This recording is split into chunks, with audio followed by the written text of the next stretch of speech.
8वें दिवस के सत्र में मैं आप सभी का स्वागत करता हूँ। जय भीम, नमो बुद्धा।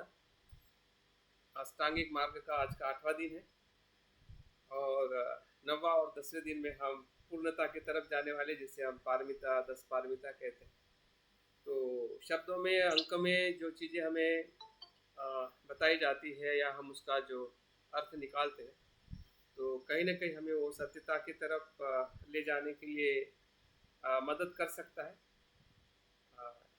हमारा नाम हो या शब्द का कोई संकेत हो या शब्द का कोई अर्थ हो, जो हमें जीवन के अर्थ की तरफ या जीवन के उद्देश्य की तरफ ले जाने के लिए मदद करता है। तो शब्द कुछ नहीं है, ऐसा नहीं है, लेकिन सब कुछ नहीं है ज़रूर है। शब्द कुछ नहीं है, ऐसा नहीं है,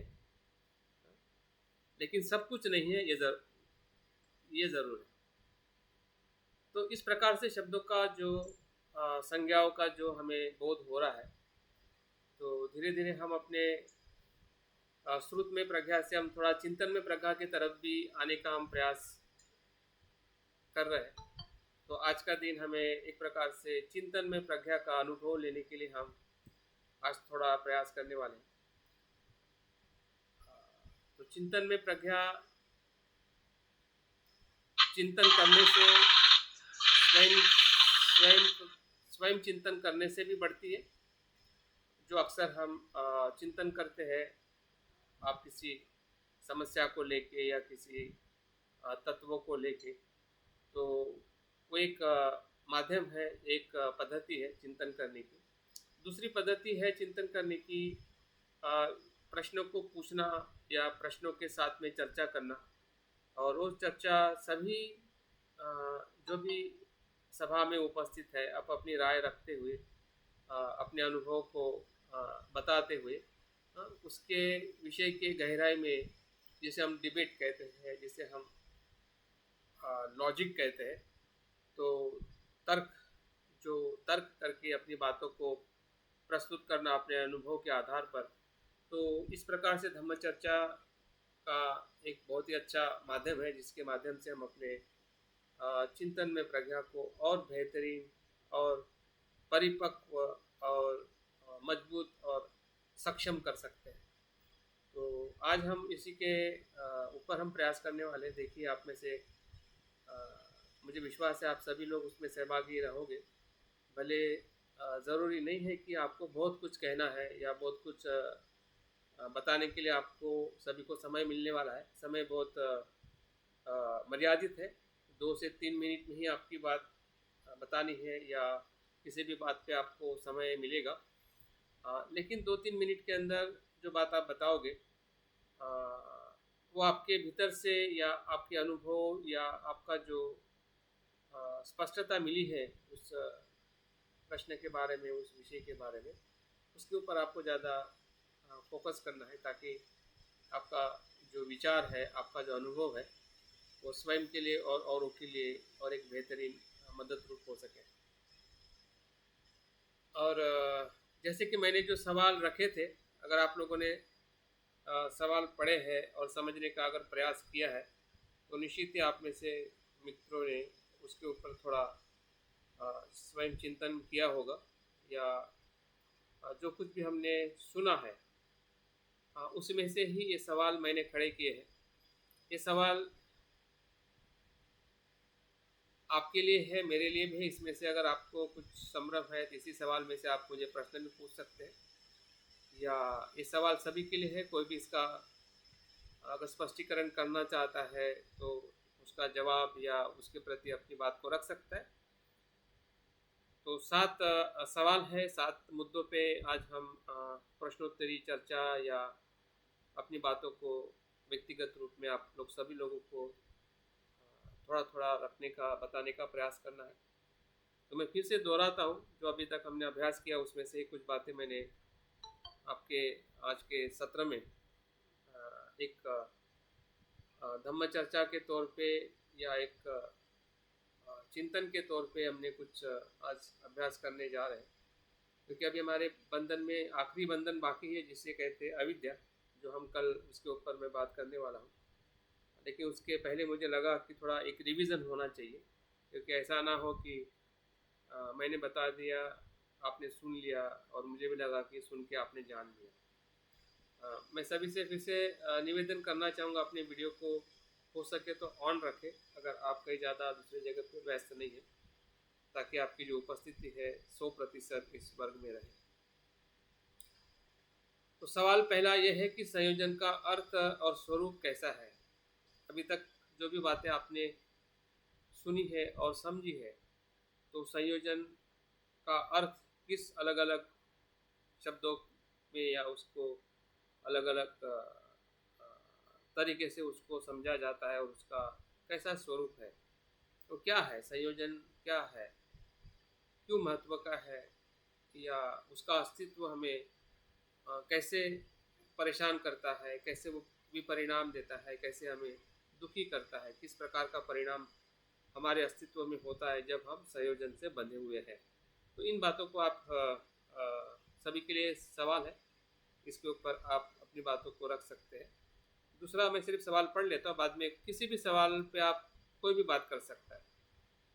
जो भी आपको फील हो रहा है कि ये बात मुझे समझ में आ रही है, इस बात पे मुझे अपनी बात को रखना है, तो आप किसी भी 7 सवालों में से आप एक सवाल पे आप अपनी बात को शुरुआत में रख सकते हैं। फिर से अगर समय मिलेगा तो दूसरी बात पे भी आप अपना बात रख सकते हैं। दूसरा जो सवाल है, क्या आप अपने स्व मतलब पंचस्कंद, जैसे हम स्व कहते हैं वो पंचस्कंद, और पंचस्कंद ही स्व है। स्व पंचस्कंद से अलग नहीं है और अंदर भी नहीं है, वो मिलके स्व होता है, जिसे मैं मेरा शरीर या मेरा व्यक्तित्व कहता हूँ। ना वो आत्मा है, ना वो नित्य है। तो इसको हम कैसे देखते हैं? अभी तक के अभ्यास में, इसके पहले अगर आप में कुछ अगर मिथ्या दृष्टि रही हो तो उसके बारे में भी बात कर सकते हैं। अभी जो आप अभ्यास कर रहे हैं उससे आपको जो कुछ समझ में आ रहा है तो उसके बारे में भी बात कर सकते हैं कि आप कैसे देखते थे और कैसे अभी देखने के लिए आपकी दृष्टि खुल रही है या आप समझ पा रहे हैं। तीसरा जो सवाल जो है वो है, मैत्री भावना विकास का क्या अनुभव है। हम अक्सर मैत्री भावना करते हैं तो हमें लगता है कि हम मैत्री सही में कर रहे हैं, लेकिन सही में मैत्री हो रही है, नहीं हो रही है, कितनी होती है, किसके लिए होती है, किसके लिए नहीं होती है। तो क्या ऐसे अनुभव भी आपके पास में अगर आप ध्यान कर रहे हैं तो आप उसको भी थोड़ा बता सकते हैं।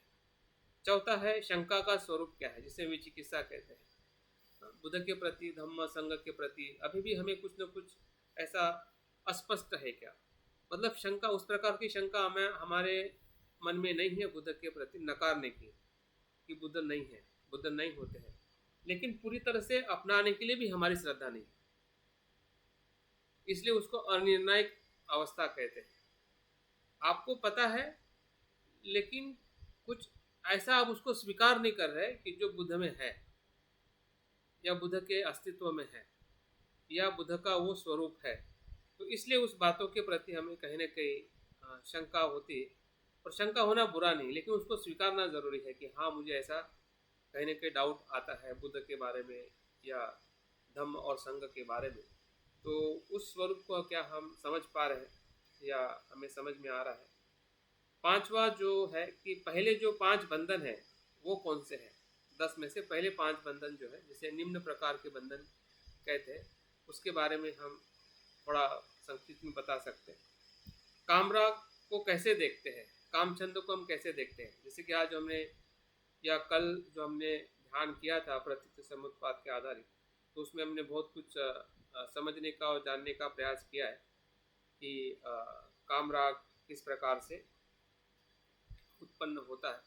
6 इंद्रिय विषयों के माध्यम से ही जब हमारा मन सही ढंग से नहीं सोचता है, अजागरूक होता है, तो उस प्रकार से अलग अलग काम छंद जो है या 6 प्रकार की जो इंद्रिय तृष्णा है वो कैसे हमें समझ में आती है। और 7वां महत्वपूर्ण जो अभी आज हमने सुबह ध्यान किया था, बुद्धानी सती या बुद्ध या शाक्य मुनि संदर्शन साधना से हमें क्या लाभ होता है। जब हम शुद्धिकरण की प्रक्रिया में आते हैं तो हम क्या अनुभव करते हैं, उसके बारे में भी सवाल है। तो एक प्रकार से ये 7 सवाल ये इस विषय के माध्यम से निर्माण हुए हैं और एक प्रकार से रिवीजन है आप सभी का। और कुछ बातें अगर आपको इसमें से भी अगर स्पष्ट है तो सवाल के रूप में भी आप लिख के रखिए ताकि आप मुझे पूछ सकते हैं और मैं कुछ और आगे बात बताने का प्रयास करूँगा। तो आप में से कोई भी शुरू कर सकता है और कोई भी सवाल बता के उसके बारे में अपनी जो अंडरस्टैंडिंग है, समझदारी है या ना समझदारी है, दोनों बातों को बता सकता है। कि पहले मैं छठवां क्वेश्चन सर बता दीजिए दोबारा। हाँ, छठवां क्वेश्चन दोबारा बता दीजिए। कामराग को कैसे देखते हैं, कामचंद को कैसे देखते हैं, छठा। Thank you. और सातवां है बुद्ध की स्मृति या शाक्यमुनि साधना से हमें क्या लाभ परिणाम हुआ है या होता है। तो ये सातों प्रश्न में से कोई भी प्रश्न आप प्राथमिक तौर पे जो आपको सरल और आपको ज़्यादा फील हुआ है कि हाँ मुझे पूरे अभी तक के साथ जो हमने दिन बिताए हैं सुबह और शाम को, उसमें से मुझे इस बात पे काफ़ी समझ में आया है कि पहले ये ऐसा समझता था, अभी ऐसा कुछ मुझे समझ में आ रहा है। तो कोई भी शुरू कर सकता है। नहीं तो मैं अपने आप से जो मेरे पास में अल्फ़ाबेट है उसके हिसाब से मैं कॉल करूँगा। तो पहला चांस स्वैच्छिक है जो आप अपना हैंड को राइज कर सकते हैं। मनीष ने हैंड राइज किया है। उसके बाद में शाक्य केतु ने। चलिए मनीष की शुरुआत करते हैं। ऐसे आप हैंड राइज करिए तो मैं उन्हीं को कॉल करूँगा। वेलकम मनीष खानिए, आप आपके नमोदय जी। हाँ, आप कहाँ से हो बताइए और किस प्रश्न का जवाब आप देना चाहते हो बताइए। हाँ, नमोदय जी, मैं गांधी का गुजरात से हूँ। मैं मित्र मनीष खानिया। पहले तो माफ कीजिएगा कि अभी इलेक्ट्रिसिटी गई है यहाँ पे। हाँ जी, हाँ जी। तो जो पहला जो संयोजन का अर्थ स्वरूप बताया है, तो संयोजन यानी जो एक बंधन के रूप में बताया गया है जिसमें मिथ्या दृष्टि है, विचिकित्सा है, चिंतन परामर्श है, द्वेष है, व्यापार है, काम साध्य है। तो जिसको वो नीचे का बंधन पहले बताया गया है, तो जो निम्न का जो बंधन है वो अब कामुक दुनिया में ले जाता है। उसके बाद जो रूपराग अरूपराग अहंकार चंचलता अविद्या का स्वरूप है, तो उस प्रकार के बताए गए हैं, तो वो अरूप दुनिया में ले जाते हैं हमको। तो जो संयोजन का जो बंधन है वो मन को जो पुनर्जन्म के जो चक्र है उसके बांधे रखते हैं। वो स्वरूप में तो हम देखते हैं कि जैसे पहले आपने बताया सर के अलग अलग जो मार है वो मार आते हैं।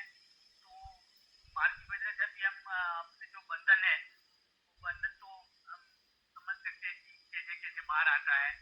और पहले के बुद्ध के जो जमाने से अभी जो दौर चल रहा है, अभी तो जो मार और भी बढ़ गया है, डबल हो गया है मार। तो इसी प्रकार थोड़ा मुझे समझ आया है, आगे आप गाइडेंस कीजिएगा। और इसमें एक सवाल खड़ा होता है मनीष कि आप जो संयोजन को पहले समझते थे या जानते थे उससे कई आपको थोड़ा इस कोर्स से या इस अभ्यास से कुछ ज़्यादा समझदारी हुई है क्या, आप ऐसा कहना चाहेंगे या बताना चाहेंगे।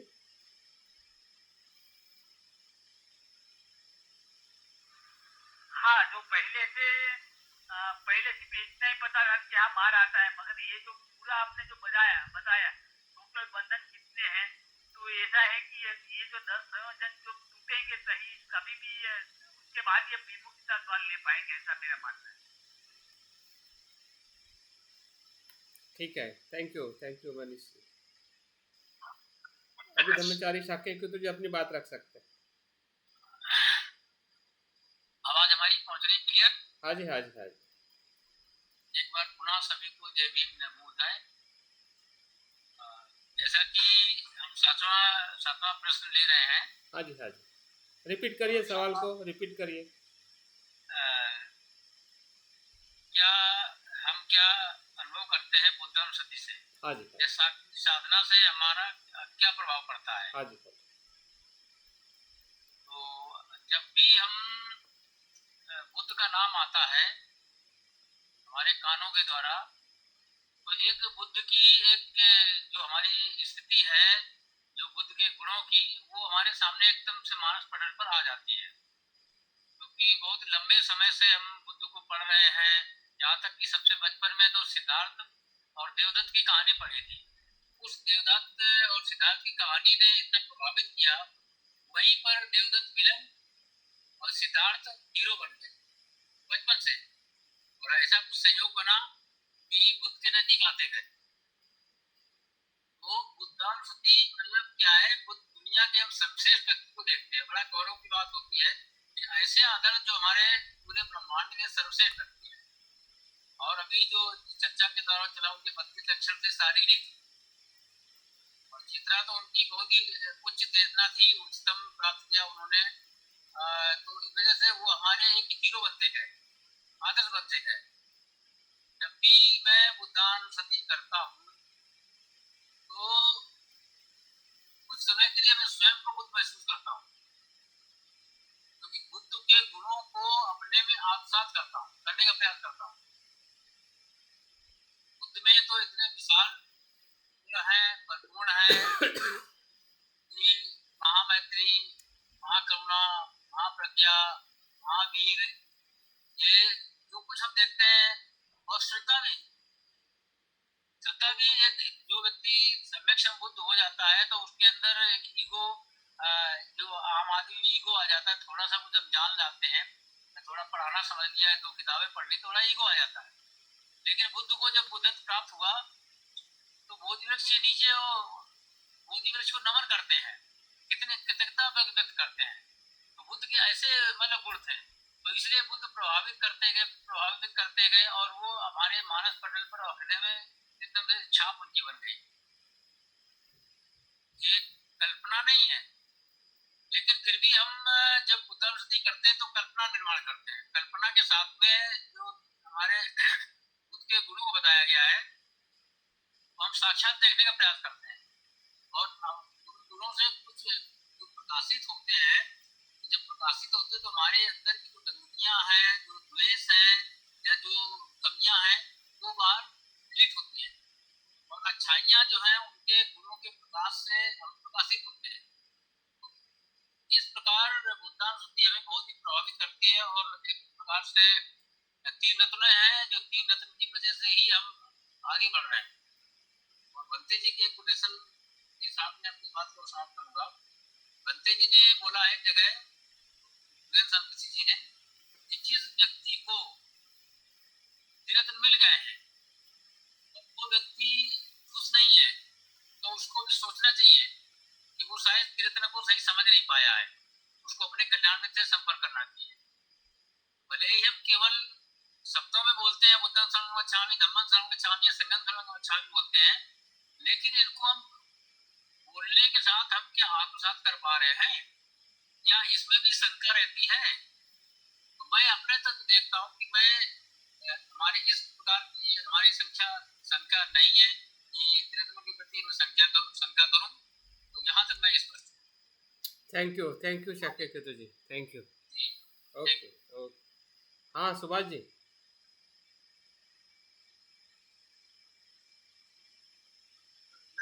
जय भीम नमो बुद्धाय। जय भीम नमो बुद्धाय।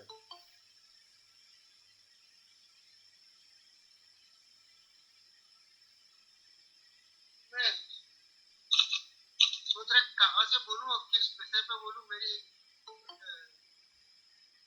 जो आपको टच हुआ है या जो आप ज्यादा, चलिए वो कहाँ से भी शुरू करो, वो एकाकार की तरफ चले जाते हैं।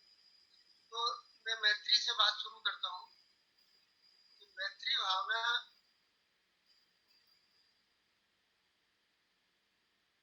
पारंपरिक तरह से, मतलब जैसे हम करते रहते हैं, अधिकतर मैंने अपने साथियों को या चैप्टर के लोगों को देखा है,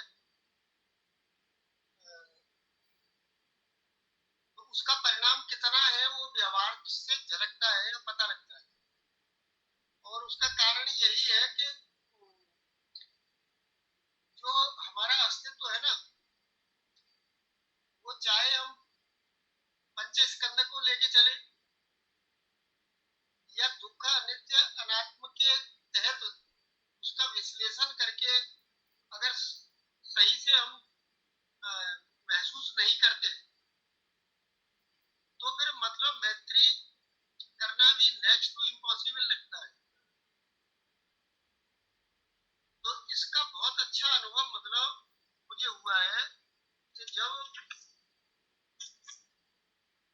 अस्तित्व में कुछ भी मतलब मैं मेरा है नहीं, और जैसे मेरा अस्तित्व हो रहा है ऐसे ही सभी का अस्तित्व हो रहा है।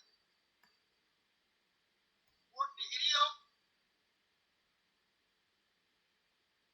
नेगेटिविटी अलग अलग हो सकती है लोगों में, लेकिन अगर मूल उद्देश्य उसे क्लियर है, मूल अस्तित्व का स्वरूप क्लियर है, तो निश्चित ही फिर हम मतलब बिना किसी भेदभाव के और सभी के साथ मैत्री एकरूपता के साथ कर सकते हैं। और ऐसा बार बार मतलब अनुभव होता है, जैसे बोधिचित्त माइंडफुलनेस जो चैनल है, इसके अंदर मैत्री के आपके ही द्वारा कई प्रकार से अभ्यास कराए, जिसमें वैश्विक मैत्री ध्यान भावना है,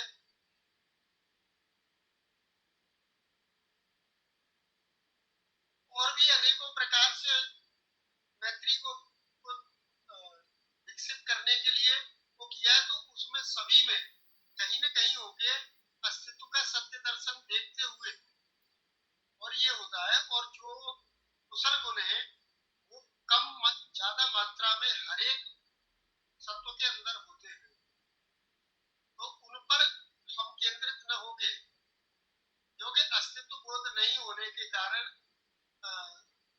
हम अधिकतर जो है गलत या मिथ्या दृष्टि से ही अस्तित्व को देखते हैं, और अपने अस्तित्व को देखना या दूसरों के अस्तित्व को देखना या संसार की व्यक्ति वस्तु परिस्थिति किसी चीज को भी देखना ये सही से नहीं होता, जिसके कारण मैत्री हमारी निर्भर करती है कि हम मैत्री का किस स्तर का आनंद लेते हैं और कैसे फिर मतलब आगे वो करुणा के रूप में आती है। और जहाँ करुणा की बात आती है और मैत्री की बात आती है, जो प्रज्ञा कहीं दूर नहीं होती, क्योंकि प्रज्ञा साथ में ही एक तरह से इंक्लाइंड होती है। अगर प्रज्ञा नहीं रहती तो न मैत्री कर सकते और न फिर वो करुणा मुक्ता की जो बातें कही जाती है वो कर सकते। तो ऐसा मेरा अनुभव है, और जब उस अवस्था को करते हैं या सही में इसकी पहचान जो लगती है, क्योंकि इतना सहज और सरल और सीधा सीधा बुद्ध के गुणों के साथ एकाकार ही होता है कि बुद्ध कैसी मैत्री करते थे। इस तरह से भी हम देख सकते हैं कि बुद्ध, चाहे पटाचारा का उदाहरण ले लीजिए, चाहे अंगुली माल का ले लीजिए, चाहे अनेकों असंख्यों उनके मतलब स्टांस भरे हुए हैं बुद्ध के, जिनके माध्यम से उसको स्पर्श करते ही, उस विषय को स्पर्श करते ही अपने अंदर वो आत्मभूत होता है, आत्मानुभूत होता है, और उससे एकदम मैत्री से हम सराबोर हो जाते हैं। तो इस तरह के कुछ अनुभव हैं। गुड और गुड, धन्यवाद। Thank you Subhash ji. और सही में सुभाष जी का जो अनुभव है, मुझे लगता है कि कहीं ना कहीं हम भी उस अनुभव से गुजर रहे हैं या हम प्रयास कर रहे हैं, लेकिन नहीं गुजर पा रहे हैं, तो हमने अपने मैत्री को ज़रूर रीचेक करना चाहिए, और फिर से उसका जो सही उद्देश्य है और करने का जो सही ढंग है वो हमें अपने आप खोजने की ज़रूरत है, क्योंकि जो हमें इंस्ट्रक्शन मिले हैं वो इंस्ट्रक्शन अनुभव नहीं है, ध्यान रखिए। जो हमें इंस्ट्रक्शन मिले हैं वो मैत्री नहीं है। अभी उदाहरण के तौर पे अगर मैं कहता हूँ इस उंगली से उधर देखो और आप उंगलियों को देख रहे हैं, ये उंगली इंस्ट्रक्शन है, लेकिन मैं आपको उंगली के तरफ देखने के लिए नहीं कह रहा हूँ, मैं निर्देश दे रहा हूँ कि आपको सूर्य की तरफ देखना है, आकाश की तरफ देखना है, और आप उंगलियों पे ध्यान लगा के बैठे। ये हमारी बहुत ही एक क्या बोलते हैं संभ्रमित समझदारी है, संभ्रम है और समझदारी भी है, क्योंकि हमें लगता है कि नहीं इंस्ट्रक्शन ही धर्म है, इंस्ट्रक्शन धर्म नहीं है। इंस्ट्रक्शन माध्यम है जिसके माध्यम से आपको आगे देखना है। उसको छोड़ के ही आप आगे दे सकते, उसको पकड़ के आगे नहीं जा सकते। आप उंगली को पकड़ के आकाश में नहीं उड़ सकते, आपको उंगली को छोड़ना पड़ेगा। जो शब्द हमें दिए हैं, जैसे कि हम कहते हैं कि मैं सुखी हूँ सुखी हूँ, सुख के शब्दों को छोड़ना है कि सही में सुख क्या है उसको ढूंढिए। दुख से मुक्त होना, हम कहते हैं मुक्त हो मुक्त हो, लेकिन दुख ही समझ में नहीं आ रहा है कि दुख क्या है, तो कैसे मुक्त बनोगे? और अनित्य समझ में नहीं आ रहा है तो कैसे मुक्त हो पाओगे? तो उस शब्द के साथ में बहुत सारे अनुभव है कि जो आपके आसपास में है, उसको हमें रीड करना है, उसको समझना है, तब जाके हमारी मैत्री जो एक हमारा धर्म है, जैसे कि द्वेष करना अकुशल मन का धर्म है, वैसे ही बुद्ध मन का धर्म मैत्री करना है। वो कोई उपकार नहीं है, बुद्ध किसी पे उपकार नहीं करते। अगर उपकार किया होता तो वो उनमें युगो होता कि मैं कर रहा हूं। जबरदस्ती किए होते तो द्वेष होता कि ऐसा करो नहीं तो मैं तुम्हें श्राप दे दूंगा।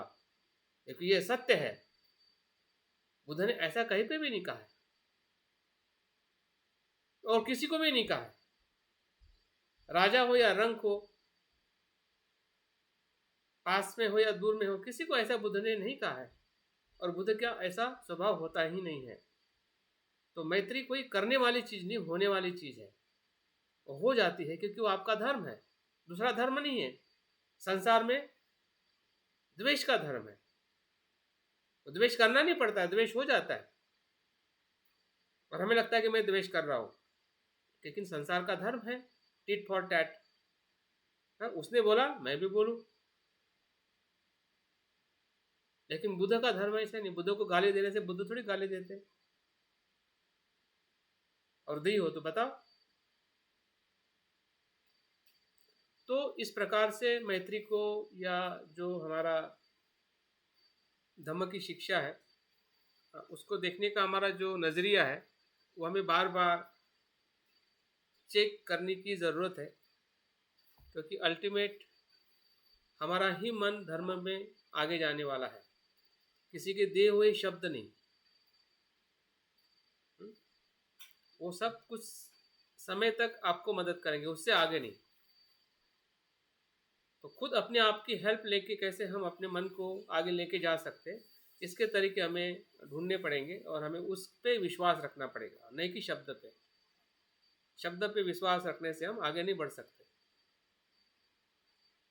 तो मैत्री भी ऐसा है, मैत्री शब्द नहीं है, मैत्री आचरण है, धर्म है, जो बुद्ध के चित्त का एक प्रकार का आंतरिक अनुभव है।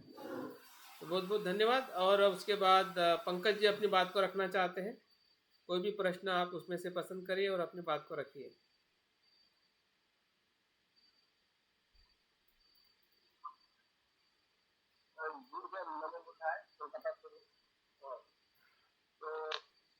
आवाज आ रही है? बिल्कुल आ रही है, आइए। आप पहुंच रहे कलकत्ता से हमारे तक।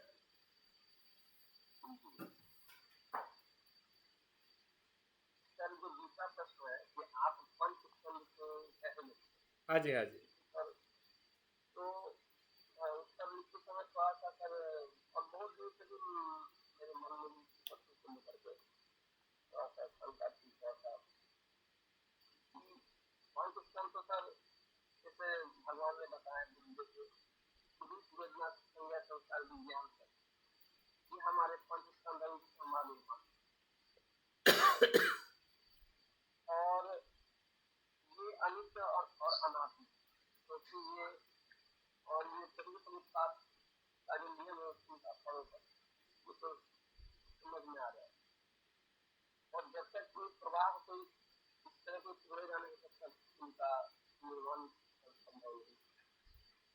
सर आवाज क्लियर नहीं आ रही। आपने माइक यूज कर रहे हैं, एयरफोन यूज कर रहे हैं क्या पंकज जी? हाँ जी सर, ये हाँ हाँ, वो निकाल दीजिए, वो निकाल दीजिए, इसलिए आवाज क्लियर नहीं। एयरफोन निकाल दीजिए।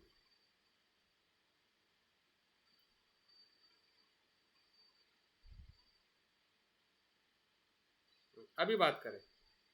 जी सर, आवाज आ अभी रही है? एकदम 100% क्लियर है, आगे बढ़िए। तो वही सर, आप पंच स्कंद को कैसे देखते हैं, इसी पर है। तो पंच स्कंद जो जिससे संसार का निर्माण हो रहा है, तो कहीं ना कहीं मुझे ऐसा आभास हो रहा है कि इसमें इसको यदि और विस्तृत रूप से देखा जाए तो कहीं ना कहीं संसार के निर्माण का जो स्वरूप है वो इसमें छुपा हुआ है। क्योंकि यदि आलय विज्ञान का हम बात करते हैं जो योगाचार में है कि चेतना का प्रवाह से ही हमारा जो संसार है वो स्ट्रीम ऑफ द कॉन्शसनेस है, विज्ञान का प्रवाह है। तो कहीं ना कहीं वही विज्ञान जो है एक कर्म लेकर के या फिर कुछ लेकर के वो मैटर में कन्वर्ट होता है और उस अनुसार से विभिन्न विभिन्न रूप धारण करता है। तो उसमें कहीं ना कहीं सजीव और निर्जीव दोनों ही शामिल होते हैं सर, ऐसा मेरा मानना है।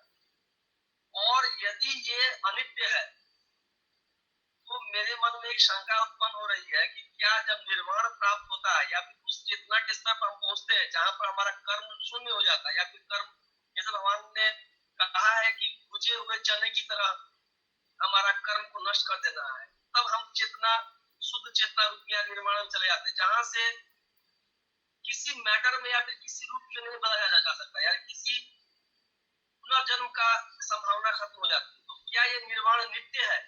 और यदि नित्य है तो फिर सर ये अनित्यता का सिद्धांत सर कैसे यहाँ पर माने भगवान जो अनित्य कहते हैं अनात्म कहते हैं, तो फिर कहीं कहीं निर्वाण जो है नित्य और अनात्म आत्म का फॉलो नहीं करता है सर। यहाँ पर ये बहुत कंफ्यूजन है सर, इसको लेकर के मैं बहुत उलझा हूँ।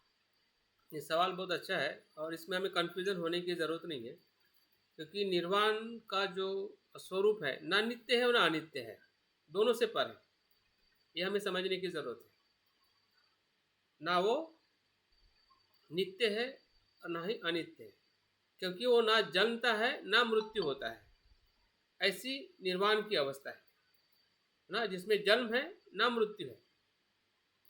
अभी जन्म और मृत्यु शरीर का है, क्योंकि बुद्ध का शरीर जन्म में भी लिया, बाद में मृत्यु भी हुआ, जिसे महापरिनिर्वाण कहते हैं।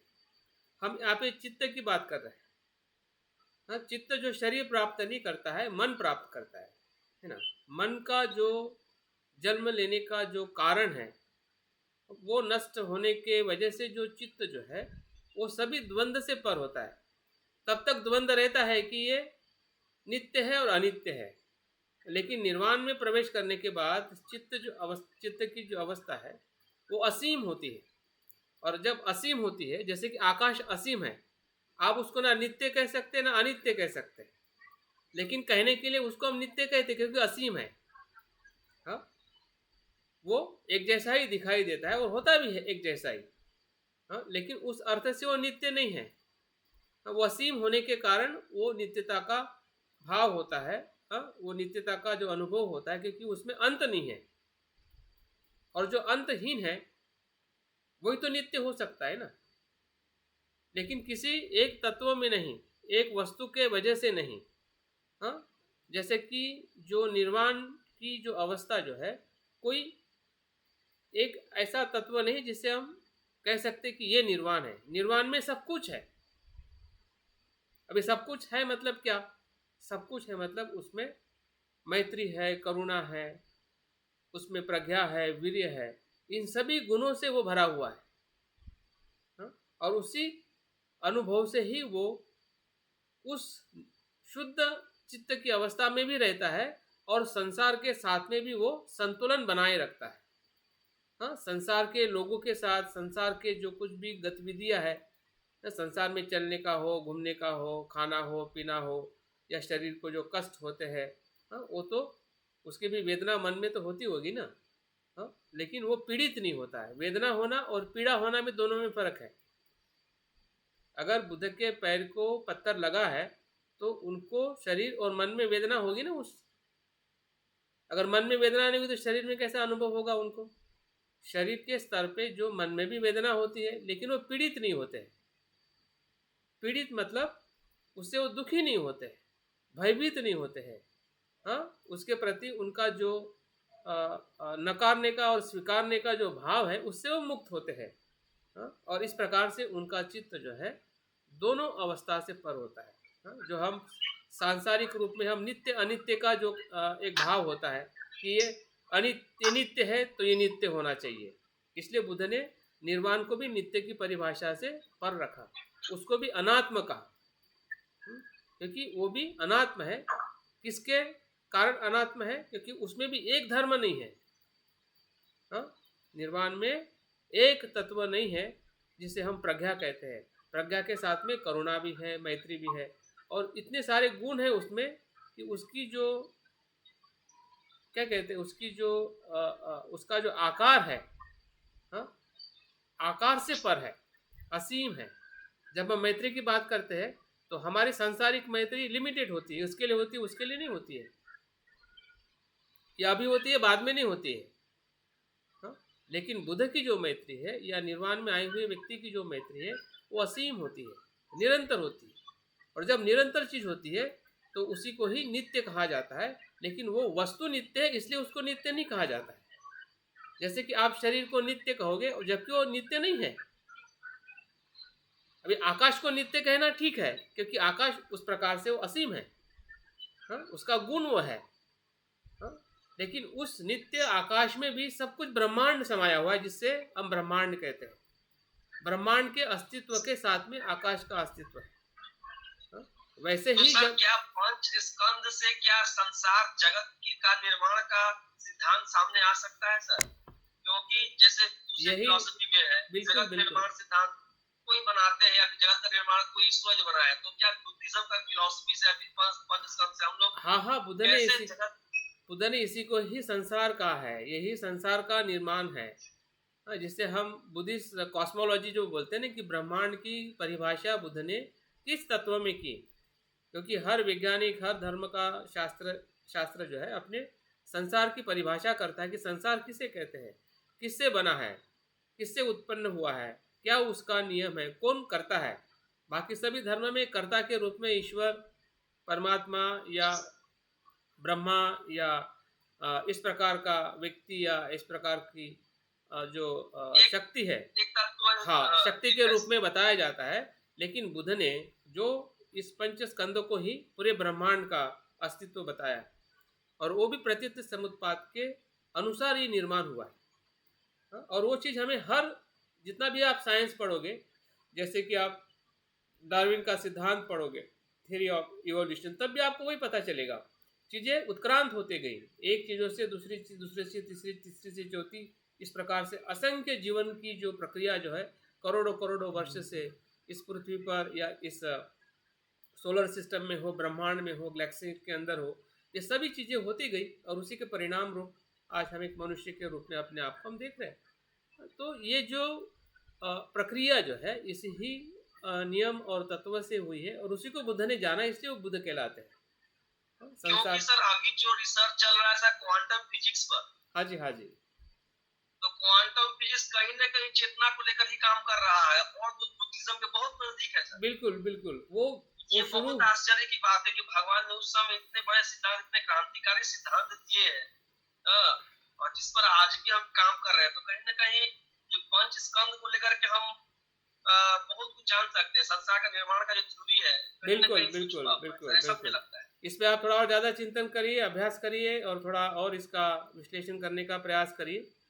तो मुझे लगता है कि आपके अनुभव में भी एक काफ़ी अच्छा मदद हो सकता है, औरों को भी मदद हो सकती है। बहुत बहुत धन्यवाद Pankaj ji, thank you very much. हाँ, उसके बाद भगत साहब।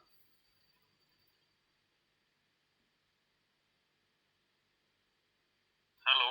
हाँ जी सर, आवाज आ रही है? बिल्कुल आ रही। मनीष सर, आपका बहुत बहुत पुण्यानुमोदन। Thank you. बहुत सारी चीजें जो विस्तारित हमें, मतलब मुझे नहीं थी, वो मैंने जानी है ये क्लास के माध्यम से। ध्यान के बारे में तो कोई मुझे डाउट नहीं है। मैं महाराष्ट्र से हूँ।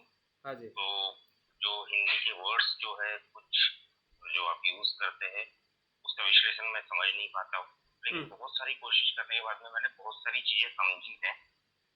मुझे अब तक के स्टडी में जो चीजें हैं उसमें से दो चीजों का थोड़ा सा अपने इसमें विश्लेषण कीजिए।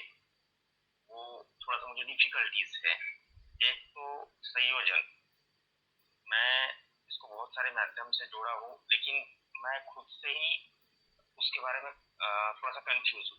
और दूसरा जो है वो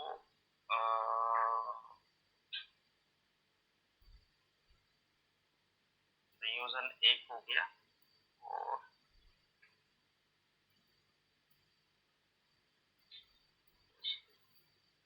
ठीक है, ठीक है, ठीक है, इसी के बारे में थोड़ी बात करते हैं। हाँ सर। तो अभी आप कुछ पढ़ाई कर रहे हैं, जॉब कर रहे हैं, क्या है?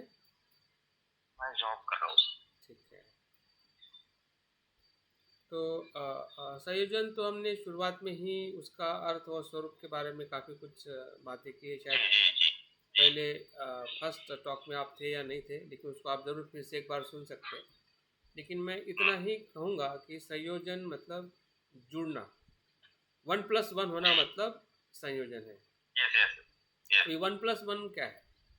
संसार और आप और संसार, आपको जो संसार से जोड़ता है या संसार आपको जोड़ता है, दोनों तरह से आप देख सकते हैं। उसमें पुनर्जीवन का एक शब्द का प्रयोग आया था, इसीलिए मैं ये कर रहा था। हाँ जी। तो वो उसमें थोड़ा सा मुझे शंका कुशंका हुई थी। हाँ हाँ, बिल्कुल होना है, और अच्छा है। आपने दो तीन बार उसका ये किया था। हाँ, ये हाँ। तो मैंने आपको लिखित में, मैंने मतलब जो समझा है, हाँ जी, मैंने अपने लिख के मनोगत भेजा है। आपको भेजा था। गुड जी। गुड। जितना लिखना तो बहुत कुछ था, लेकिन जितना कम और अच्छा लिख सकता था मैं अपनी तरफ से कोशिश किया हूँ। Good good good. ठीक है, फिर से पढ़ूंगा मैं आपके रिपोर्टिंग को। ठीक है। Yes sir, yes. तो और हाँ, दूसरा, मैं ये शंखा का स्वरूप जो है, ये क्लास को अटेंड नहीं कर पाया था, तो ये मुझे बिल्कुल समझ में नहीं आया, शंखा का स्वरूप क्या है। थोड़ा सा वो चीज के बारे में अगर बता दें। ठीक है। तो संयोजन का जैसे कि एक अपने आप में हमने इसको इस रूप में भी देखा था कि मार। अब सीधे सीधे शब्द में समझिए, संयोजन मतलब संसार के साथ जुड़ने वाला तत्व मतलब संयोजन। ठीक है, पहले अर्थ में। दूसरे अर्थ में संयोजन मतलब मार, जो आपको बुद्धत्व के तरफ जाने के लिए रोकता है, इस अर्थ से। तीसरे अर्थ से आप संयोजन को देखिए कि जितने भी अकुशल मानसिक अवस्थाएं हैं, जिसमें सामान्य तौर पे लोभ, द्वेष, मोह, ईर्ष्या, भय, चिंता, हाँ, अगर हम पूरे अकुशल के अगर लिस्ट बनाते हैं, तो जितनी भी अकुशलता है, अकुशलता का भाव है, वही संयोजन है। ठीक है। और ये संयोजन, जैसे कि आपका दूसरा सवाल था कि ये पुनर्जन्म के साथ कैसे जुड़ा हुआ है। अभी उदाहरण के तौर पे अगर हम वर्तमान जीवन में ही पुनर्जन्म देखना सीखे सबसे पहले, तो आपको सरलता आ जाएगी, क्योंकि मृत्यु के बाद तो ना हमें पता होता है, ना कोई आके हमको बताता है। ठीक है, बुद्ध ने बताया है, इसलिए हम उस शब्द पे या उस प्रक्रिया पे हमें विश्वास आ जाता है कि पुनर्जन्म है, होता है। लेकिन ना आपने देखा है, ना किसी ने हमको बताया है। मरने के बाद में कोई आके हमें बताया कि बाप दादा ने कि मेरा पुनर्जन्म होगा या हुआ है। ठीक है, तो वर्तमान में आप देख सकते हैं। वर्तमान में देखने की बहुत सिंपल थ्योरी है, अगर आप उसको अप्लाई करते हैं तो आपके जीवन में ही, इसी जीवन में आप पुनर्जन्म देख सकते हैं। कर्म का जन्म किसका होता है? मय का नहीं, कर्म का होता है। ठीक है। अभी जो आपका अभी का वर्तमान है XYZ, उसको जस्ट वेरीफाई करिए कि अभी आप कितने खुश है और कितने दुखी है। परसेंटेज वाइज देखिए कि आपको पता चलेगा कि मैं 90% दुखी हूँ, 10% सुखी हूँ। ठीक है, 90% मेरा मन दुखी रहता है और 10% मैं खुश रहता हूँ पूरे दिन में या पूरे समय में। ठीक है, अगर आपको वर्तमान का अगर पता चलता है तो ये सामान्य बुद्धि है कि जब किसी हम फल को देखते हैं, जैसे कि आपने आम का फल देखा, ठीक है, तो आम के फल को देख के क्या आप उसके बीज का अनुमान लगा सकते हैं क्या? संभव है? नहीं। क्यों नहीं लगा सकते मेरे भाई? अरे आपने आम का फल देखा तो आम के फल में आम की तो बीज होगा ना, और किसका बीज होगा? आम का ही बीज होगा। हाँ, तो बस आम के बीज से तो आम का फल हुआ ना। जी। तो आपने बीज को नहीं देखा ना, आपने तो फल को देखा। बीज को नहीं देखा, फल हाँ, को देखा। लेकिन बीज का आप अनुमान लगाए ना बिल्कुल 100%। आप ऐसा नहीं कह सकते कि ये दूसरे बीज से फल निर्माण हुआ। नहीं सर। हाँ, क्योंकि आपका जो फल जो था उससे आप कहाँ तक चले जा सकते हैं, उसके रूट तक जा सकते हैं, मूल तक जा सकते हैं। जी। तो अगर मूल में अगर आपका कोई भी कुशल अकुशल कर्म है और उस समय जो हमने कर्म किया था भूतकाल में, ठीक है, तो उसी का तो परिणाम अभी का दुख और सुख है। जी। तो हो गया भूतकाल, ये जन्म हो गया वर्तमान, और यही वर्तमान आपके भविष्य को बनाता है कि आज आप दुख के साथ भयभीत हो रहे हैं या फिर से उसको वेरीफाई कर रहे हैं। भयभीत हो रहे हैं तो फिर से दुख में जाओगे। अगर वर्तमान में अगर आप दुख को वेरीफाई कर रहे हैं, समझ रहे हैं, तो उसमें से आप मार्ग निकालोगे। तो अभी दुखी है, आज दुखी है, तो कल दुखी नहीं रहोगे, क्योंकि आपने जान लिया कि वर्तमान में मुझे दुख पे कैसे कार्य करना है। तो आपका आने वाला भविष्य बदल जाएगा। तो ये तीनों जो समय जो है इसी जीवन में है। हमारा जन्म जो है या हमारा पुनर्जन्म जो है, अगर इस प्रकार से हम अपने कर्म को इसी जीवन में देखते हैं कि बचपन से लेकर हमने जो कर्म किया है उसी से मेरी युवानी बनी है, युवानी में जो मैं कर्म किया है उसी के कारण मेरा अभी बुढ़ापा होगा, और ये मृत्यु के तरफ उसी कर्म के अनुसार मेरा जीवन आगे जाएगा, जिसे हम सुख या दुख कहते हैं। और सुख और दुख क्या है? जन्म है, फल है ना। जिसको आप सुख और दुख कहते हैं वो फल है। हमको ही देखना है। हाँ, ये फल ही तो है। आपका शरीर आपको लगता है कि वही है कि जो जिस नाम से आपको बचपन से संबोधन किया जाता है, लेकिन वो शरीर भी आपका वही नहीं है। बचपन में आप अलग दिखते थे। अभी आपका फोटो आप खुद देखोगे तो मानोगे कि नहीं मैं ये था। आपका मन तैयार नहीं होगा क्योंकि ऐसा कैसा हो सकता हूँ मैं। लेकिन आप अभी, और क्योंकि आपको पूरा चेंज, आपका चेहरा ही पूरा चेंज है आपकी उम्र के साथ, आपके पूरे समझदारी के साथ। तो ये पुनर्जन्म नहीं है तो क्या है? ये पुनर्जन्म ही तो हुआ। आपके शरीर का भी पुनर्जन्म हुआ और आपके मन का भी पुनर्जन्म हुआ, कर्म का भी पुनर्जन्म हुआ। अगर यहाँ पे अगर सब कुछ हो सकता है और आप समझ सकते हैं तो सर एक चीज तो इसमें कोट मैं करना चाहूंगा लास्ट में सर। हाँ जी। तो मृत्यु के बाद में भी तो ऐसा ही घटित होना है ना। मृत्यु में एक चीज हमें समझ में नहीं आएगी, क्योंकि हमारी वहां पे चेतना और शरीर अलग अलग हो जाता है।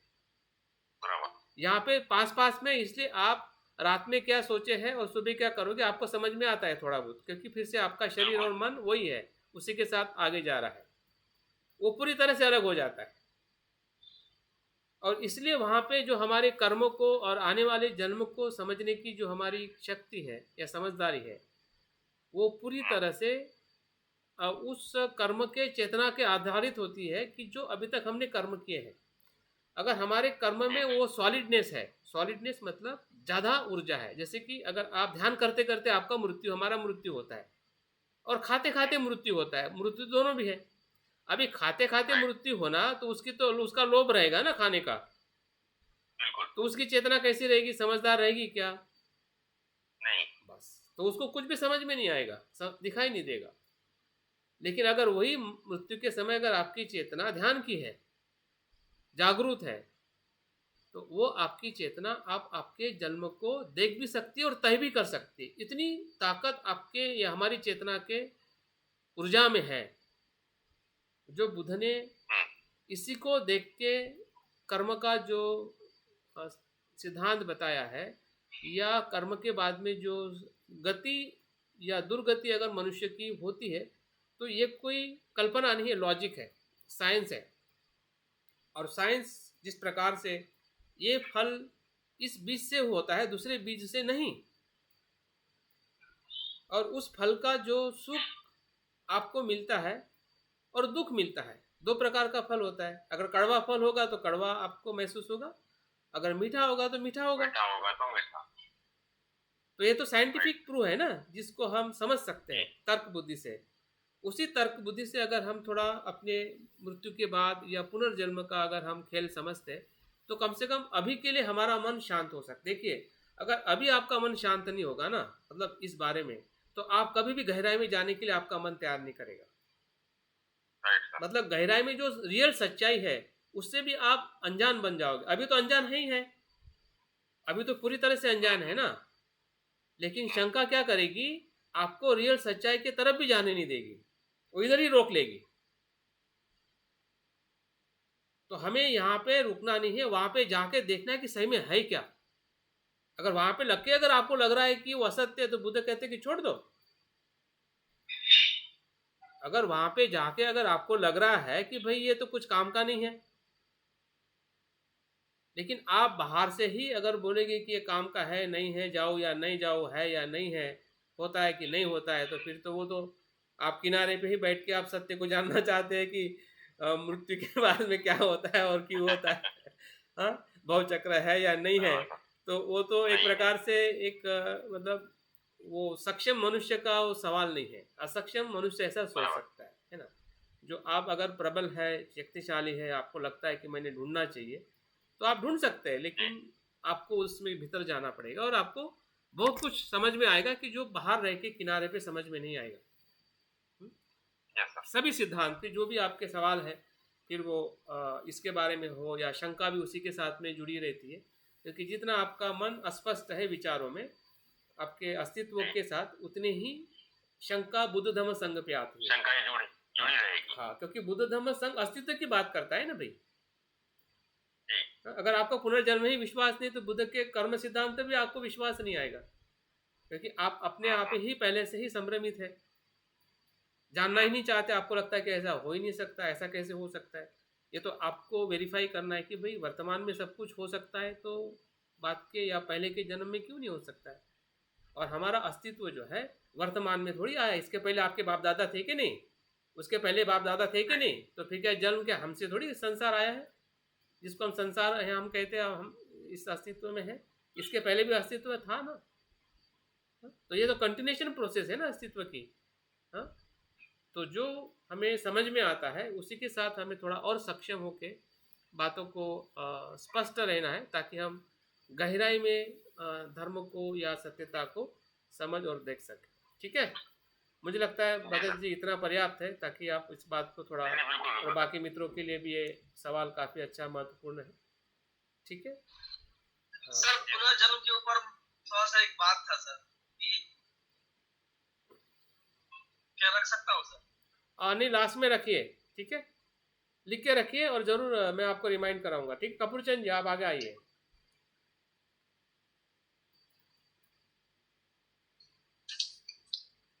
सभी लोगों को मैत्रीपूर्ण जय भीम नमो बुद्धाय।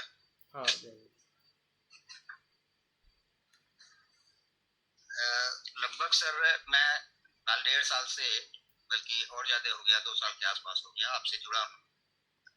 इस बीच ऑनलाइन शिविर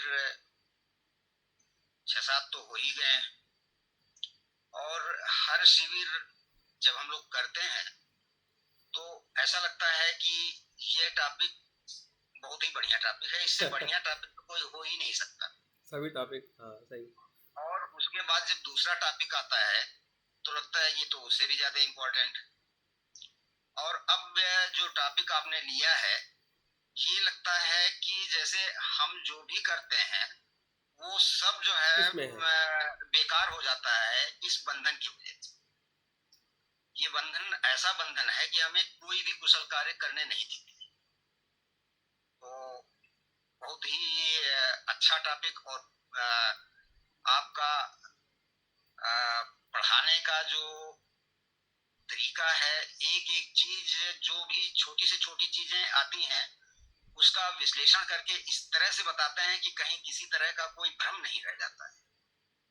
तो मैं आपका बहुत बहुत पुण्यानुमोदन और साधुवाद करता हूँ। और साथ में जो मॉर्निंग सेशन में ध्यान होता है उससे विषय की स्पष्टता और ज्यादा बढ़ जाती है। स्पेशली जो आपने शाक्यमुनि संदर्शन साधना कराई आज, ये साधना तो बहुत ही अच्छी है। हमें इससे बुद्ध बनने की एक प्रेरणा मिलती है। और इस संदर्शन के बाद अगर हम दिन भर नहीं तो कुछ देर तो कोशिश करते हैं कि हम बुद्ध की तरह रहने का प्रयास करें, उसी तरह बातचीत करने का, सहनशीलता, मैत्री, वो प्रयास किया जाता है। अब ये अलग बात है कि संसार में है तमाम सारी चीजें आती हैं, वही बंधन जो फिर विचलित कर देता है। तो इस तरह से आपका बहुत बहुत पुण्यानुमोदन और साधुवाद सर शाम के सेशन के लिए जिसमें आपकी स्टडी होती है, सुबह के सेशन में जिसमें ध्यान साधना कराई जाती है, बहुत बढ़िया रहता है। तो थोड़ा सा हमें मान और क्लिष्ट मनोविज्ञान में ये शायद सेंटेंस की वजह से या जो भी है थोड़ा समझने में प्रॉब्लम हो रही है। जैसे मैं जो पढ़ रहा हूँ, यह विज्ञान अपनी भ्रामक कल्पना के सहारे आलय विज्ञान को अपरिवर्तनशील जीव समझ बैठता है। तो सर ये हमारे आलय विज्ञान को वो जीव समझ लेता है, आत्मा समझता है। जीव मतलब आत्मा, आत्मा समझता है, नित्य आत्मा, नित्य आत्मा।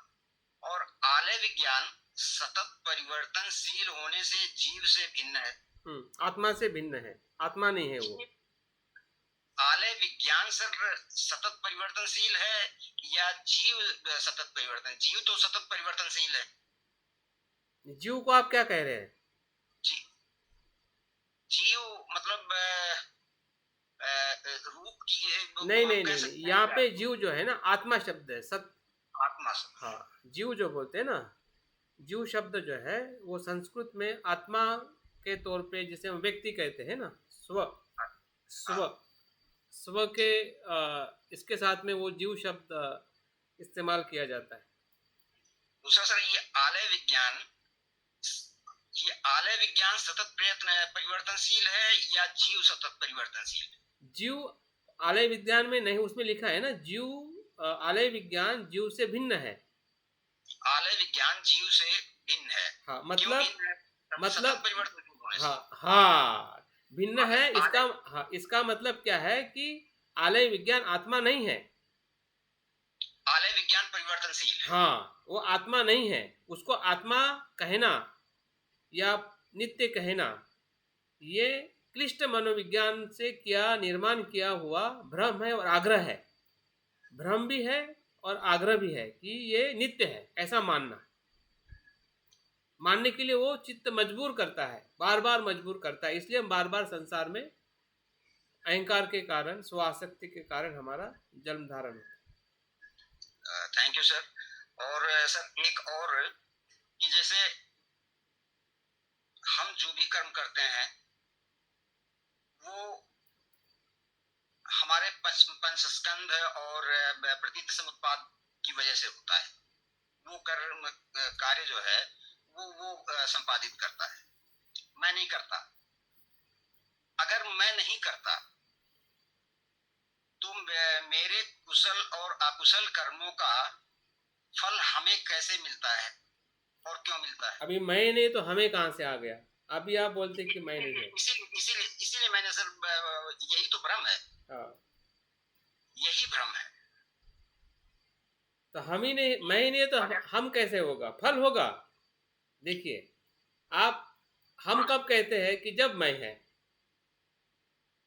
मैं होने से हम है ना, या हमारा फल या मेरा परिणाम। ठीक है, जब मैं ही नहीं है, परिणाम है लेकिन मैं नहीं है। क्योंकि मैं होने के लिए आपको अस्तित्व को नित्य समझना पड़ेगा, और नित्य भाव का कभी परिणाम होता ही नहीं है। अगर आप मैं को देखो, दो प्रकार से, मैं को तीन प्रकार से देखा जाता है। ठीक है, एक शाश्वत रूप में देखा जाता है, एक उच्छेद रूप में देखा जाता है। समझ में? एक शाश्वत रूप में मानने वाले लोग हैं, और उसमें हम भी हो सकते हैं, बड़ी बोध है। जैसे कि अभी आपका संयोजन ये दिखाता है, अगर हम संयोजन से बंधे हुए हैं सत्काय दृष्टि में, तो इसका मतलब हम मैं को एक तो शाश्वतवादी मान रहे, शाश्वत मान रहे हैं या उच्छेद मान रहे हैं, भले हम बोध है, ठीक है, लेकिन संयोजन तो हम में है ना, संयोजन टूट गया ऐसा हम नहीं कह सकते हैं। नहीं, बिल्कुल नहीं। अगर संयोजन में है तो हमारी दृष्टि तो ऐसी होगी कि ये मैं आज शाश्वत मानना और उच्छेद मानना, इसी दृष्टि में हम रहेंगे। तो ये दोनों दृष्टि जो है जिसे अति कहते हैं, मैं की अति है, अतिवाद है, इधर और इधर। बुद्ध ने मैं को स्वीकार किया है, लेकिन कौन से मैं को स्वीकार किया है वो हमें समझना है। मैं नहीं है या है, मैं है जिसे नित्य कहते, और बिल्कुल नहीं है। इन दोनों भ्रम से बाहर आके मैं है कैसा है, वो अनित्य है और अनात्म है। आप आपके जो मैं कह रहे हैं ना, आपका बोल रहे कि मेरा कर्म का परिणाम क्या,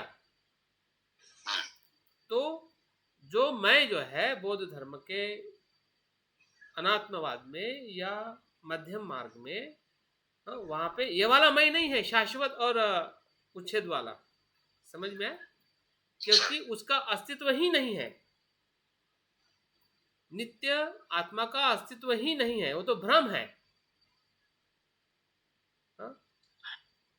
उसमें भी कर्म करते हैं हम, भ्रमित मन से भी कर्म कर रहे हैं, लेकिन हमें सम्यक दृष्टि से जान के कर्म करना है। तो जैसा उधर परिणाम है वैसे इधर भी परिणाम है। जो आप देखिए, परिणाम का मतलब, अगर आप बिन जान के, आपको पता नहीं है और आपने आग पे पैर रखा तो क्या होगा, जलेगा कि नहीं जलेगा? बिल्कुल जलेगा सर। बिन जान के रखागा तो जलेगा, ठीक है, और जान के भी रखेगा तो भी जलेगा, जलेगा ही। हाँ, और जान के नहीं रखा तो तब भी जलेगा। कब कैसे जलेगा? नहीं रखा तो नहीं रखा तो नहीं जलेगा। तो परिणाम तीनों में भी है ना? हाँ, तीनों में। अभी कौन सा परिणाम है बताओ? फल तीनों में भी है। जानबूझ के रखोगे तब भी परिणाम है, दुख है। अनजाने में रखोगे तब भी परिणाम है, दुख है। लेकिन समझदारी के से नहीं रखोगे, बाजू में रखोगे, तो वहां पे दुख है कि सुख है? वहां पे सुख है। तो परिणाम तो है ना। तो परिणाम नहीं है ऐसा नहीं है, मैं नहीं है ऐसा बुद्ध नहीं कहते, मैं है, लेकिन वो हाँ वो सत्य नहीं है, वो नित्य नहीं है। मैं है, लेकिन वो, अगर आप मैं को सत्य मान लोगे तो आपको कुछ करने की जरूरत ही नहीं है ना भाई, सब कुछ आपका सुख ही सुख होना चाहिए। अगर मैं सत्य है, अगर आप मान रहे कि मेरा कर्म सत्य है, तो उस कर्म में हमें सुख क्यों नहीं मिलता है? जैसे कि आपने दान दिया और आप मैं के भावना से आप बोलो कि मैंने दान दिया, तो कितना आप सुखी पाओगे? आप अपने आप को बताओ, आप सुखी हो सकते हैं कि मैं कहने से? जब आप दान देते हैं, शील का पालन करते हैं, आप सुख का महसूस नहीं कर सकते। आपको हमेशा अंदर से कुछ ना कुछ दुख महसूस होगा कि उसने ज्यादा दे दिया, मैंने कम कर दिया, मैंने ज्यादा देना चाहिए, हाँ मुझे उसने थैंक्स नहीं बोला, मुझे ये नहीं किया, वो नहीं किया। 10 चीजें आपके उस कुशल कर्म के साथ में आपको परेशान करेगी, क्योंकि वहां पे मैं है। परिणाम वहां पे भी है, परिणाम यहाँ पे भी है। एक कर्म सिद्धांत पे प्रश्न मेरा बढ़ रहा मन में कि एक लगभग 100 व्यक्तियों का समूह और 4 व्यक्तियों को उनको जाति द्वेष की वजह से कपड़े निकालकर उनको रस्सी से बांध देते हैं और पिटाई करते हैं। पूरे समूह में लगभग एक व्यक्ति पिटाई करता है उन 4 लोगों की और लहूलुहान कर देता है। जब एक थक जाता है तो दूसरा पिटाई करता है, दूसरा थक जाता है तो तीसरा पिटाई करता है। इसी प्रकार महिला का कोई दोष नहीं है, लेकिन कुछ समूह के बदतमीज लोग उन महिलाओं को नग्न घुमाते हैं, प्रताड़ित करते हैं। तो क्या उनके जो पूर्व कर्म के संस्कार हैं, क्या वो इस वजह से ऐसा हो रहा है, या उनको सहन करना चाहिए या विरोध करना चाहिए? जैसे एक व्यक्ति पे कोई व्यक्ति बाथरूम कर रहा है,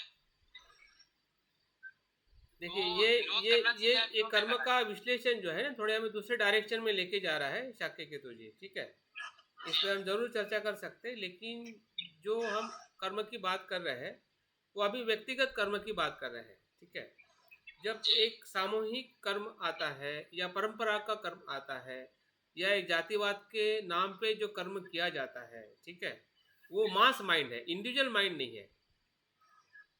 मास माइंड का एक अलग स्वरूप होता है और उस स्वरूप में अगर अन्याय है तो इंडिविजुअल माइंड वहाँ से दो प्रकार से काम करता है, एक तो सहन करना या तो आंदोलन करना,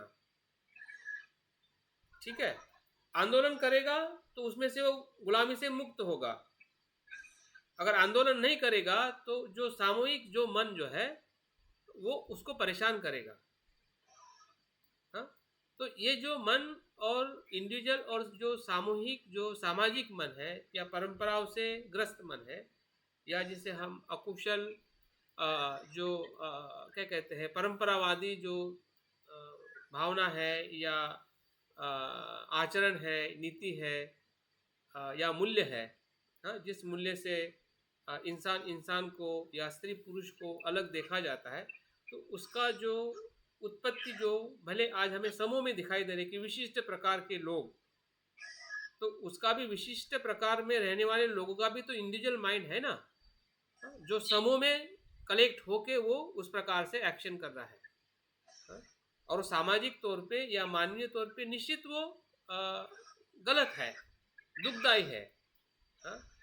उसके लिए उसने भी आवाज़ उठानी चाहिए और जो उसके साथ जुड़े हुए जो अन्य लोग हैं, जैसे कि बाबा साहब ने सभी लोगों के लिए आवाज़ उठाई जो दबे कुचले थे, या उन्होंने स्वयं भी बाबा साहब के उस विचारों के साथ में अपने अस्तित्व को बाहर लाने का प्रयास किया है उस गुलामी के मन से। तो ये सभी जो व्यक्तिगत और सामाजिक जो क्रांति जो है वो तभी संभव हो सकती है कि जब कर्मों को हम उस बल के साथ में देखें कि कर्म जो है वो हमें लड़ने की भी ताकत देता है और गुलाम होने की भी ताकत देता है। तभी तो गुलाम बनाया है ना कर्म सिद्धांत से। और उसी कर्म सिद्धांत से बुद्ध ने लोगों को शुद्ध किया है, मानवता दी है, मुक्त किया है। तो ऐसे कर्म या ऐसे जो दोनों प्रकार के कर्म की जो परंपरा है या मानवीय जो स्वभाव है, वो सिर्फ एक विशिष्ट दर्शन धर्म का नहीं, हमारा भी है। आप घर के भीतर देखिए, अगर हमारे पास में 4 बच्चे तो उसको हम कैसे देखते हैं, कैसे दबाते हैं, कैसे उसको हम एक दूसरे के विचारों से हम एक दूसरे को पीड़ित करते हैं। ऐसा नहीं है कि सिर्फ वो किसी विशिष्ट समाज और दर्शन का ही वो कार्य है, वो पूरे समाज में, संसार में इसी प्रकार से जो मन का जो अकुशल मन का जो खेल है या अकुशल मन से जो लोग व्यक्तिगत और समूह स्तर पे जो कार्य करते हैं वो इसी प्रकार से लोगों को पीड़ित करते हैं। और ये संसार का एक प्रकार से बहुत ही घिनौना रूप है जिसे हम सामाजिक दुख कहते हैं, जाति भेद का दुख कहते हैं या लिंग भेद का दुख कहते हैं। ये सभी दुख जो है ये भले सामाजिक चेतना से या सामाजिक परंपरा से आए हुए हैं, लेकिन उसको लड़ने की प्रेरणा जो है व्यक्तिगत होके साथ साथ में आंदोलन के रूप में भी कार्य करते हुए लोग दिखते हैं।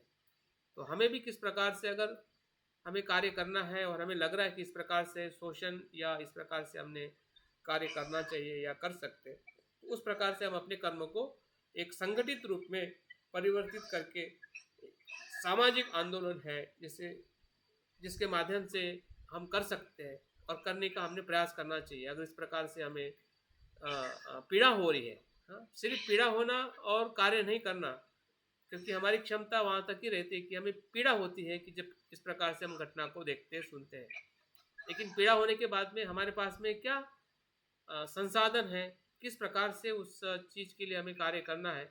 अगर इस बातों का भी अगर हम थोड़ा प्रयास करें मिलके या जहाँ पे भी हमारी कार्य करने की क्षमता है, जो भी हमारा स्वरूप है, जिस स्वरूप में जिस माध्यम से हम काम कर सकते हैं, तो कहीं ना कहीं उस चेतना को बदला जा सकता है। क्योंकि संसार एक समय में कभी बदलता नहीं है, ना बदलेगा, फिर वो शोषण हो, अन्याय हो, गरीबी हो, असमानता हो, उसमें बहुत समय और परिवर्तन की ज़रूरत है, क्योंकि समाज ऐसे ही धीरे धीरे बदलता है। बुद्ध ने जब समाज को, संसार को देखा तो उन्होंने अलग अलग कमल पुष्प के स्वरूप में देखा, सभी एक समान उठते हुए नहीं देखा, सभी एक जैसा है ऐसा समाज बुद्ध ने नहीं देखा, और ना ऐसा समाज होता है, ना कभी ऐसा बनता है, ना अभी बनेगा ना कल बनेगा। समाज में हमेशा जो हमें नीचे वाले लोग, शोषित लोग, थोड़े ऊपर उठे हुए लोग, थोड़े और विद्वान लोग, इसी प्रकार से समाज हमें अस्तित्व में आएगा। यही समाज का एक नैसर्गिक विकास होने की प्रक्रिया है। तो इस प्रकार से हमने कर्म के सिद्धांत को दोनों तरह से देखना चाहिए कि उसका नकारात्मक भी पहलू है, जिस प्रकार से लोग सामाजिक या व्यक्तिगत रूप में कर्म करते हैं, और इसी से संसार भी संतुलित है। संसार का संतुलन होना कुशल और अकुशलता के साथ में जुड़ा हुआ है। संसार कभी भी कुशल नहीं हो सकता है, संसार कभी भी अकुशल नहीं हो सकता है। कुशल और अकुशल के संतुलन में ही संसार का अस्तित्व है। जिस दिन संसार में कुशलता ज़्यादा हो जाएगी और अकुशलता कम हो जाएगी, संसार नष्ट हो जाएगा, तीसरा महायुद्ध होके सब कुछ समाप्त हो जाएगा। अगर नहीं हो रहा है, हम बच रहे हैं, इसका मतलब संतुलन चल रहा है। भले उस संतुलन में हमें अधिक पाप या अन्याय अत्याचार दिखाई देता है, लेकिन बुद्ध कहते हैं कि पाप कभी बढ़ता नहीं है, पुण्य बढ़ता है।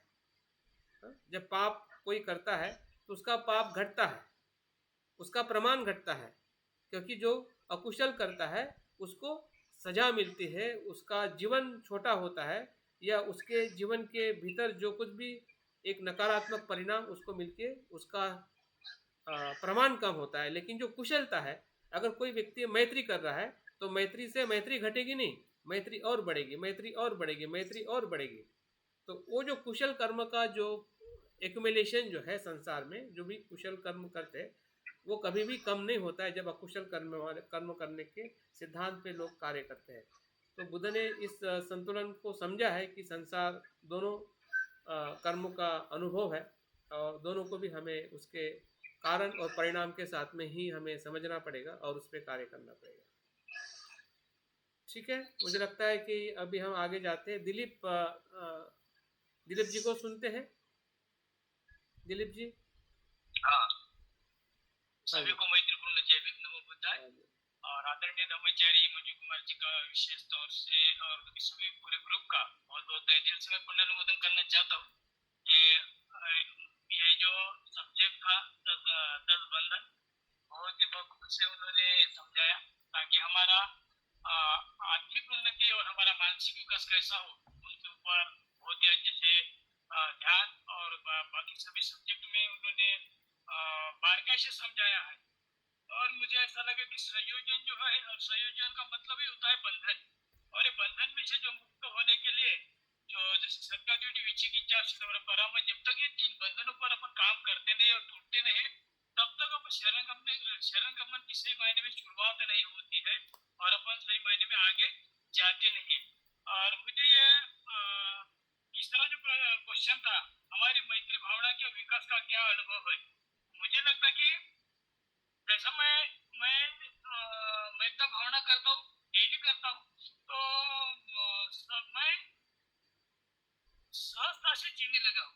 मेरे स्वभाव में फर्क है, जैसा कि ये विकास का क्या क्या अनुभव है, ऐसा क्वेश्चन है, तो मुझे लगता है कि मेरे स्वभाव में सहजपना है और फर्क होने लगा है।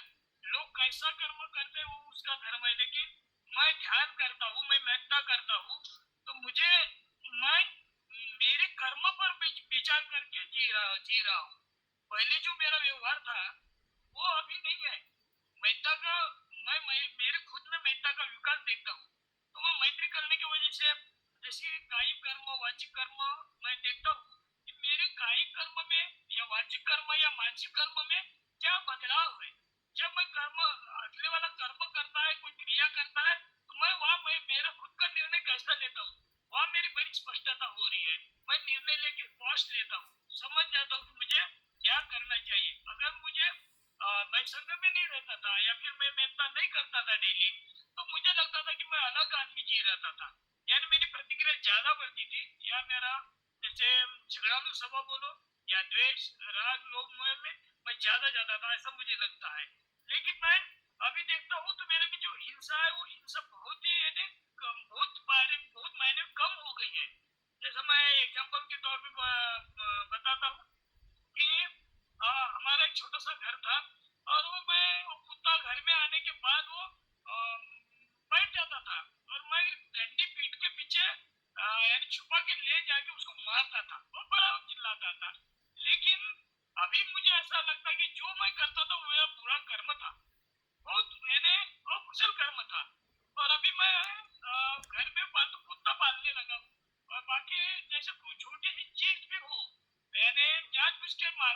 समस्या होती नहीं है। और मैं ज्यादा से ज्यादा लगता है कि मेरे से सारी चीजें भी हो तो मुझसे न बने, इसलिए ऐसा देख रहा हूँ कि ये मेरा मेहता का विकास है। ये बौद्ध धर्म की जो मेहता बोलते मैत्री बोलते फाउंडेशन है, बेस है, वो मुझ में मैं बहुत बारीकी से देख रहा हूँ कि आ, मेरे में क्या क्या फर्क हो रहा है। और मैं बारीकी से इसका आचरण करने लगा हूँ। जो कृति मेरे से अकुशल कृति न हो, तो मुझे ऐसा लगता है ये प्रज्ञा का यानी सूक्ष्म रीत्या बोले मैं खुद सूक्ष्म रीत्या बोलेंगे या अल्प बुद्धि से बोलूंगा कि ये प्रज्ञा का यानी थोड़ी थोड़ी स्पष्टता हो रही, इसलिए मैं ये क्लेश से मुक्त होने की ये प्रक्रिया हो रही है और होनी चाहिए, ऐसा मुझे लगता है। जैसे कि श्रोताबंद होने के लिए सबका विचिकित्सा शिला पर परामर्श है, और बाबा साहब यही कहते हैं कि जैसे 22 प्रतिज्ञा में से जो कि 21वीं प्रतिज्ञा है कि मेरा नया जन्म हो रहा है, बाबा साहब कहते हैं मेरा नया जन्म हो रहा है, तो ये 20 प्रतिज्ञा का अपन पहले से जो प्रतिज्ञा है कि जैसे मैं देव देवता को नहीं मानूंगा, ब्रह्मा विष्णु महेश को नहीं मानूंगा, पूजा पाठ नहीं करूंगा और श्राद्ध पक्ष नहीं करूंगा, पिंडदान नहीं करूंगा, बहुत सारी प्रतिज्ञाएं जैसे 20 प्रतिज्ञा है। तो ये 20 प्रतिज्ञा पालन करते करते अपन 21वीं प्रतिज्ञा पे जब आते कि मेरा नया जन्म हो रहा है, मुझे लगता है डेली अपन मेहता करें। बुद्ध ने बोला कि मेहता भावना से अपना विकास हो सकता है, मानसिक विकास होता है, हो सकता है अपनी श्रद्धा विकसित हो सकती है, जो अपने संयोजन टूट सकते हैं। तो ये मेहता करने से अपन सही मायने में अपना नया जन्म होता है, ऐसा मुझे ये जो शिविर के बारे में ये 8 दिन के अंदर में जो चिंतन कर रहा था, तो मुझे लगता है कि ये आनापानसति और ये मेहता भावना करने से अपने में निश्चित तौर पर फर्क आ सकता है। सभ्य संकारा अनित्यति सभ्य खंकारा अनित्यति यदा पर्याय पस्तति यत निपतति दुख ये समको विशुद्धया। जैसे कि संस्कार सब अनित्य है, जो प्रज्ञा से देखता है, जो उन दुख को विचलित नहीं कर सकता है, ये विशुद्धि का मार्ग है।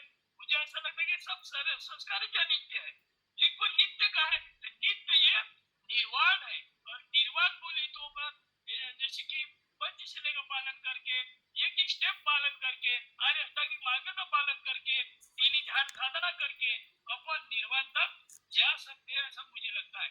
और बाद में जैसे कि अनित्य संकारा उपदय धर्मिनो अपरिज्ञा निरुजति तेस आव सुख मुख, यानी परम सुख जो है, परम सुख देने वाला जो संस्कार है सब अनित्य है, और नित्य स्वरूप का जो निर्वाण है, निर्वाण पाने के लिए मुझे लगता है कि मैं ये अपने संयोजन टूटने के लिए, अब मेरे खुद के मार्ग पर कार्य करने के लिए अगर मैं डेली ध्यान साधना करूं, मेहता का अच्छे से अच्छे विकास करूं और मेरे में बदलाव आने की अगर मैं प्रैक्टिस करूं, तो अपन धीरे धीरे अपने संयोजनों पर काम करके, ये मार्ग पर काम करके अपन यही जन्म में, मुझे ऐसा लगता है कि ये जो सभी मेरे भाई बहने यहाँ पे जुड़े हुए हैं, तो अपन श्रोता पढ़ने की अवस्था कम से कम प्राप्त कर सकते हैं।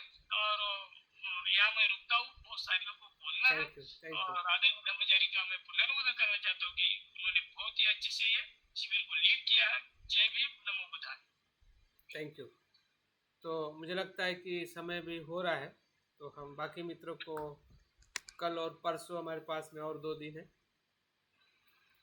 तो 2 दिन में हम फिर से बाकी लोगों को सुनेंगे। चिंता ना करें, जिसका नंबर नहीं लगा है इसका मतलब ये नहीं है कि आपकी बारी नहीं है, आपको मौका नहीं मिला है, लेकिन जिन लोगों को भी मौका मिला है और जिस विषय के साथ में रह के जो आप लोगों ने आज के प्रश्नों को लेके जो आपने बातें रखी हैं। हाँ अजय पाल जी, आप बताना चाहते हैं कुछ? कल ठीक है, तो कल के लिए तैयार रहिए। बाकी जो भी मित्र हैं, तो मैं समराइज करके आप लोगों का सभी का बहुत बहुत धन्यवाद करना चाहता हूँ। और मुझे भी आप लोगों को सुनते हुए काफ़ी कुछ चीज़ें समझ में आ रही है कि जो बातें आप लोग समझ रहे हैं या मैं समझा रहा हूँ, कहीं ना कहीं मेल खा रही है, मतलब कहीं तो भी जुड़ रही है। और जैसे कि संयोजन संसार से जुड़ता है, या संसार में हमें भवचक्र की तरफ ले जाता है, वैसे ही मैत्री की जो जोड़ी है या मैत्री का जुड़ना ये हमें निर्वाण की तरफ ले जाता है। तो एक प्रकार से ये हमारी कल्याण मित्रता है। हम धम्म से जुड़ने का प्रयास कर रहे हैं, बुद्ध से जुड़ने का प्रयास कर रहे हैं। तो ये भी एक प्रकार का जुड़ना है, लेकिन एक जुड़ना हमें बंधन में ले जाता है, संसार में ले जाता है। एक जुड़ना जो है वो हमें निर्वाण और विमुक्ति की तरफ ले जाता है। तो फिर से यहाँ पे मन उसी प्रकार से कार्य करता है कि ऐसा क्यों?